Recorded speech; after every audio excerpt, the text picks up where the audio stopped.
very serious, and we are committed to making sure that our country is healthy. And in doing that, we need the cooperation of the general public. So let us all continue to campaign, and let us all sensitize the people, enlighten them, so that they can come up in their numbers to come and take the vaccine. The Gambia government has allocated millions of dollars from the national coffers towards curbing the impact of the pandemic on the lives of the people with the disbursement of food relief and procurement of medical equipment. Mamburi Njai, the Minister of Finance, explains that the impact of the pandemic on the economy has been serious, but they have been able to weather it through fiscal discipline.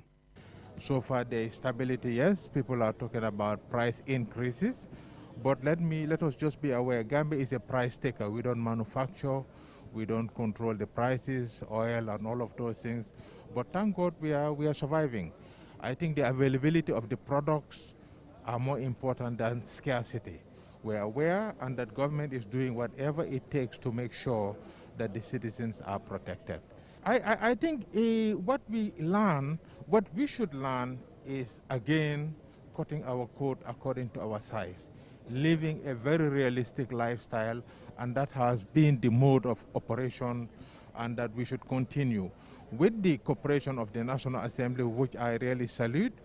There have been 5,957 confirmed cases and 175 lives lost to the virus since the first case was reported in the Gambia in March 2020. Reporting for QTV News, I am Aliou Cissé. The Ministry of Agriculture, with partners today, launched the National Food System Summit Dialogue ahead of the UN General Assembly on World Food System Summit to be held in September 2021. Loliam Kamara tells us more. The National Food System Summit Dialogue brought together key players from diverse actors in the national food systems to share experiences. As part of the UN Decade of Action to achieve the Sustainable Development Goals by 2030, the UN Secretary-General Antonio Guterres will convene a World Food System Summit on the eve of the General Assembly in September 2021. At the launch, Ami Fabure, the Minister of Agriculture, said the goal of the Food System Summit is to create a platform for leaders to ensure sustainable transformation and a healthy food system for all. All member states will present a clear national pathway towards sustainable food systems. The pathway will align with the SDGs and indicate how the SDG goals will be achieved now against the end of 2030. Each member country should initiate multi-stakeholders food system summit dialogues. These dialogues will take place in 2 stages, at regional and the national levels. Dr. Jena Baka, the Director General of the Department of Strategic Policy and Delivery, gave the background to the summit, adding that dialogue is important to achieve our target. These dialogues present an opportunity for shared exploration and is aimed at bringing in a diversity of viewpoints by having an inclusive engagement with the food systems value chain and ecosystem. This includes our youth, women, civil society, smallholder farmers, academia, CEOs, policymakers, etc. These dialogues also offer an opportunity for us to come together to debate, to collaborate, and take action towards building a better future. Sarafin Wakana, the UN Residence Country Coordinator, said more than 820 million people in the world do not have enough food to eat, and climate-related emergencies are an increased threat to food security. The summit targets to raise global awareness and shape commitments that can transform food systems to resolve hunger, reduce diet-related disease, and restore planetary health. The success of the Global Food Systems Summit depends on the engagement of citizens all over the world. The UN, therefore, invites every country to organize a national dialogue that will stimulate the participation of all citizens in major issues affecting both national and global food systems. Serafin Wakana further stated that the UN team in the Gambia will support the government to plan and prepare to host the summit and publish the outcomes from the dialogue at national and regional levels. For QTV News, Lolly M. Kamara. A three-day sensitization forum for parliamentarians on the smuggling of migrant bill was on Wednesday organized by the United Nations Office on Drugs and Crimes together with the Office of the United Nations High Commission for Human Rights. Abibatu Sise reports. Migrant smuggling is the facilitation for financial gain or irregular entry into a country where the migrant is not a national or resident. The Gambia, like many other countries, faces many migration challenges. The forum aims to strengthen the capacities of parliamentarians on the smuggling of migrants bill and the International Convention on the Protection of the Rights of Migrant Workers and Members of their Families, which the Gambia has ratified. The UN Resident Coordinator for the Gambia, Serafin Wakana, highlights the role of the UN in addressing migration issues and the importance of the sensitization forum. The United Nations encourages the rising interest in the adequate and full protection of human rights of all migrants, and underlining the necessity to make further efforts to ensure the respect of human rights of all migrants.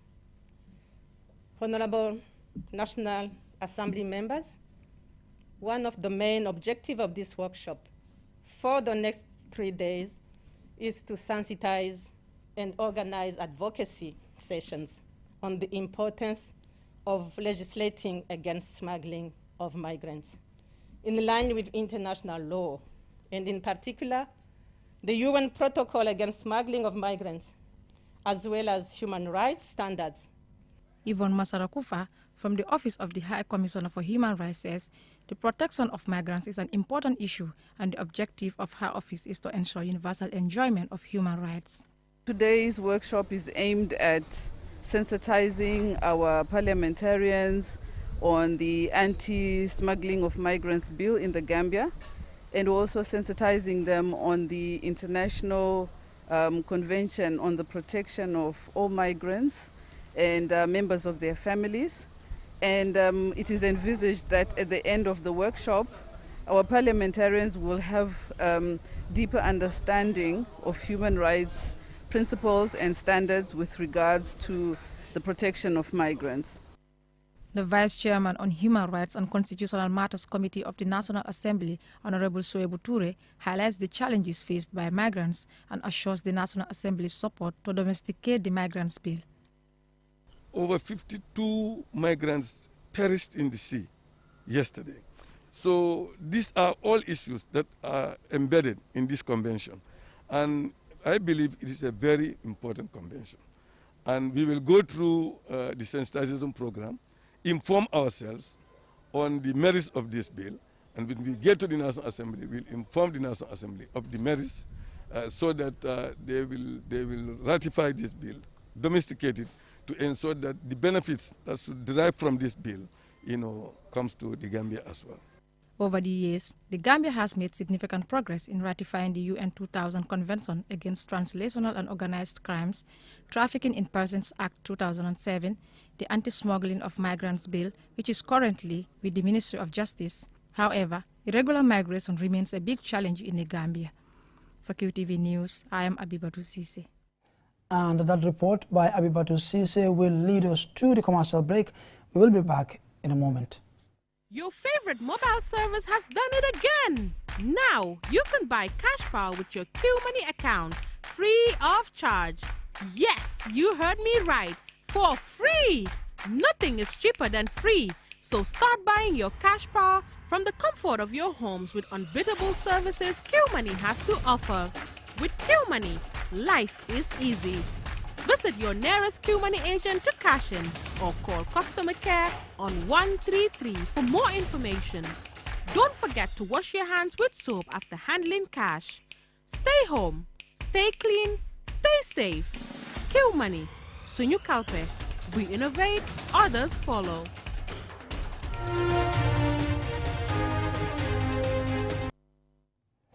Well, thanks for staying with us. Now, the WHO views vaccine hesitancy as one of the top 10 global health threats, The National Center for Arts and Culture, in collaboration with UNESCO Dakar office and ECOWAS, launched a $500,000 grant against vaccine hesitancy through the arts. Jennifer Sonko attended the launching ceremony and Sina reports. As the world has been battling a pandemic for the past 1 year plus, it was a success story that scientists have been able to come up with vaccines to stop the spread of the coronavirus. Even though this coronavirus is deadly and it affected all aspects of life, there is vaccine hesitancy in many countries, including here in the Gambia. Vaccine hesitancy refers to a delay in acceptance or refusal of vaccines despite their availability. The National Center for Arts and Culture has secured a grant to support different arts-related organizations in the Gambia, ranging from Gambia Writers Association, Gambia Association of Music Producers, and the Gambia Theatre Association, amongst others, to use their work to sensitize the public on the use of vaccines. Director of the National Center for Arts and Culture, Hassim Sise, elaborates. This is a project which seeks to put Gambian artists at the center of the fight against the COVID-19 pandemic, and to encourage the vaccination. There are so many players, health workers, politicians, but now the NCAC wants to put our artists, the artists of this country, at the center of the fight against the pandemic. The Musicians Union is among the beneficiaries of the fund, and music is one of the best artistic ways to communicate messages of change to the public. The Musicians Union President, Mamadou M. Sarr, took us through how they plan to implement the project. IEC is very, very important. That's information, education, and communication. And this is the part that we have to play as musicians. And as a union, we have received some money before to actually support these musicians. And we've tried to do that. And this is another grant again that is here. And we are hoping that by the time we are able to get through these 3 songs, we'll be able to have them in different languages, whereby every member of the Gambia, if you're a Gambian, you should be able to relate to the messages, you should be able to get the messages and also act on them, because that is what we call behavioral change communication. Based on the information you receive, we change our behaviors based on that. Mamadou Gassama of the World Health Organization says the coronavirus is still here and collaborative efforts as such is the only way to fight it completely. At the beginning, I think this industry has really been, I wouldn't say sidelined, but they have not been actively engaged in the fight against COVID-19. Yes, we are using other parameters of the media, communication channels, to disseminate the information that we need disseminated to the public. But this nature, this magnitude, what I am witnessing here, or what we are witnessing here today, I think this is the first of its kind. We have to really, again, clap for ourselves. After the various statements, each representative from the artistic organizations received their first payments to start work immediately. The NCAC has come with the hashtag #ArtsGambia Against COVID-19 for the campaign. It will be interesting to evaluate the success of this project, as at the height of the coronavirus cases, most of our musicians put out songs to sensitize the public. However, one did not have to look too hard to find instances of the public failing to adhere to precautions. Corona, pack up your bag and go. One after Kairola, just in case you don't know. Corona, I say Corona, stop hurting my motherland. Reporting for QTV News, I am Jennifer Sonko. Impressive indeed. Corona, pack up your bag and go. Meanwhile, following the launch of Operation Zero Crime, the Gambia Police Force on Wednesday convened a press briefing to update the public about tackling crime and arrests made in relation to recent incidents. Ajibintu Drame tells us more.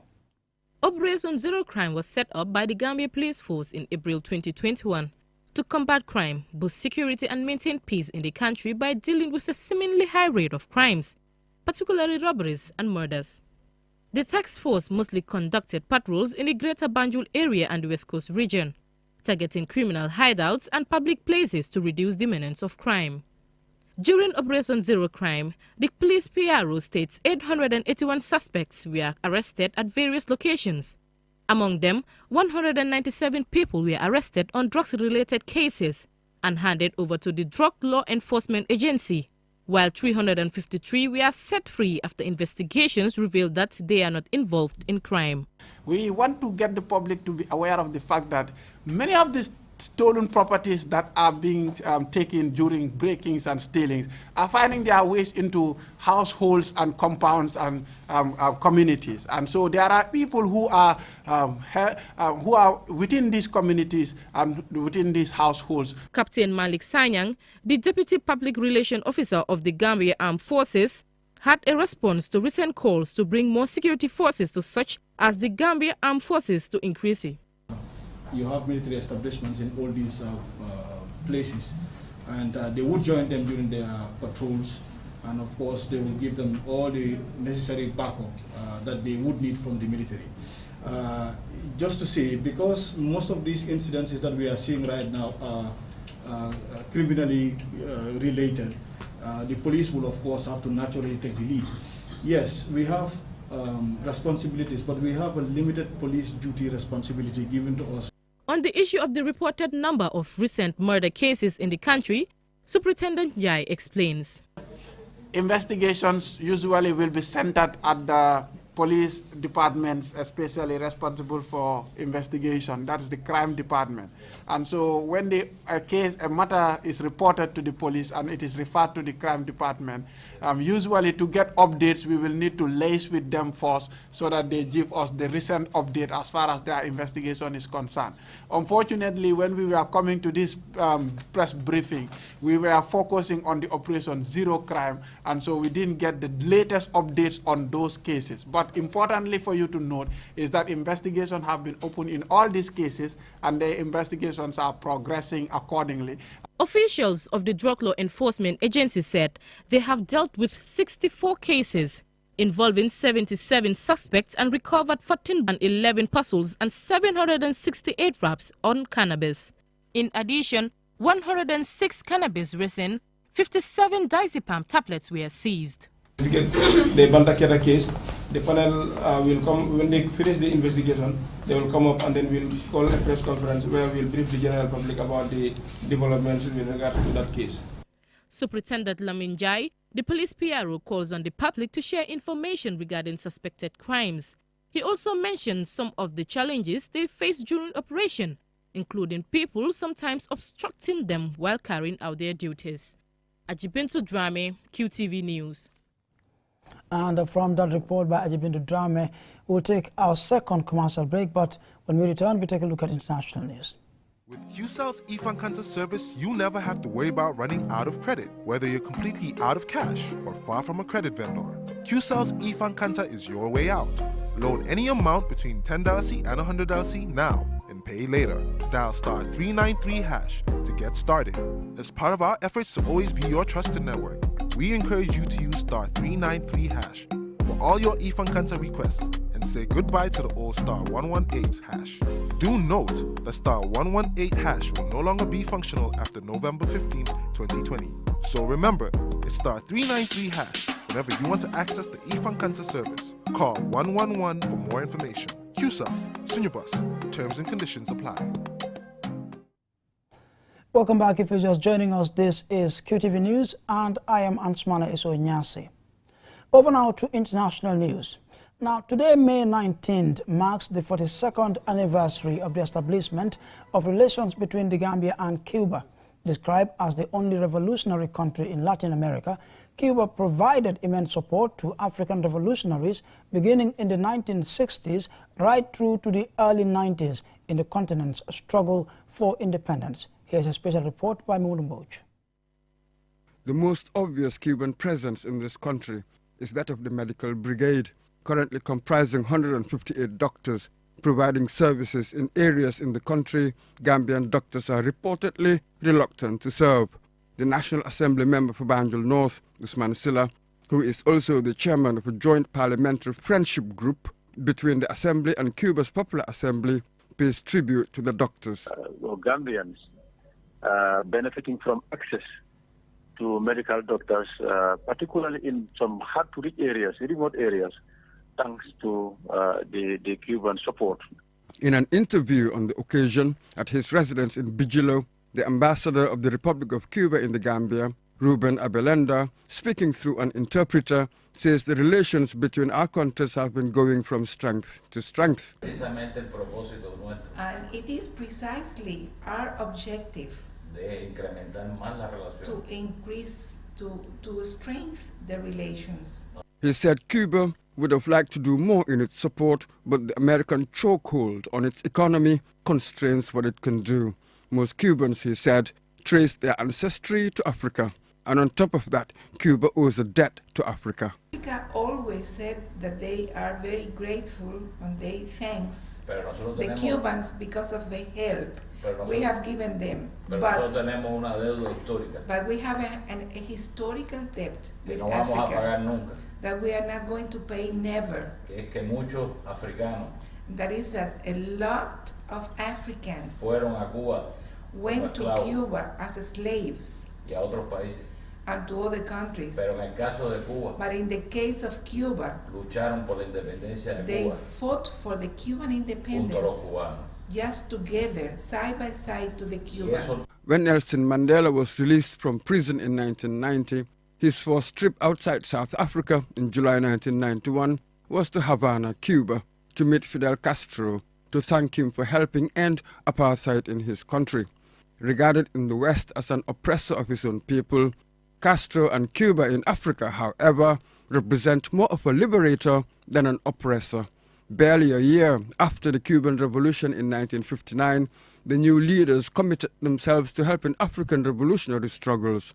The legendary Che Guevara visited Guinea-Conakry in 1960, where he met the great African revolutionary Amilcar Cabral, whose armed struggle in Guinea-Bissau was just 3 years away.